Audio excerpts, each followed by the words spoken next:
Imagine walking into your very first day as a teacher, your dream job, heart racing with excitement, hope sparkling in your eyes.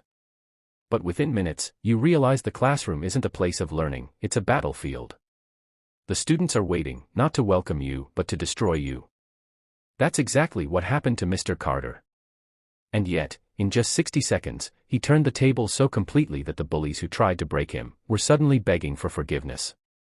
This isn't just a story about a teacher, it's about courage, compassion, and the power to change even the hardest of hearts.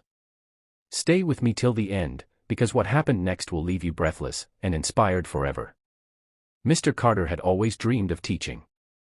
Growing up, school had been his safe place, a place where one kind teacher changed his life by believing in him when no one else did.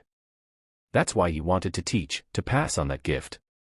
So when he finally walked into Lincoln High as the new English teacher, his chest swelled with hope. He wore a crisp shirt, carried neatly stacked books, and had prepared his lesson with care. But the moment he stepped into Class 9B, the air shifted. The students didn't smile. They smirked. Chairs screeched on the floor as boys leaned back with crossed arms, girls whispered loudly, and someone at the back muttered, "Another one. He won't last a week." At first, Carter brushed it off. Every teacher faced rowdy students. He introduced himself warmly, told them he was excited to learn with them, not just teach them. But his voice was drowned by laughter. One boy, tall, confident, the clear ringleader, whispered something, and suddenly an eraser flew across the room, bouncing off Carter's shoulder. The class erupted in laughter.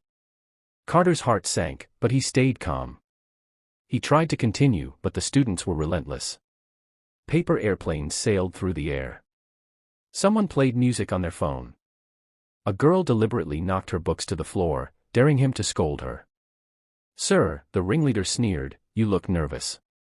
You sure you're cut out for this?" The words stung more than the laughter. Carter swallowed hard. Inside, fear whispered, "Maybe they're right. Maybe I can't do this." But then he remembered his promise, to be the kind of teacher who never gave up on kids, even the broken, angry ones. He looked at the sea of mocking faces, and instead of anger, something else filled him, resolve. He walked silently to the board and wrote just one sentence. The class quieted a little. But the ringleader snorted. "Big words. Let's see if you can back them up, sir."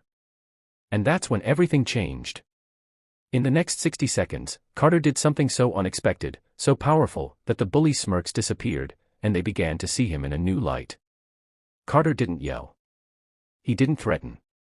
Instead, he set his books down and looked each student in the eye, one by one. His voice was steady, almost calm, but it carried a way.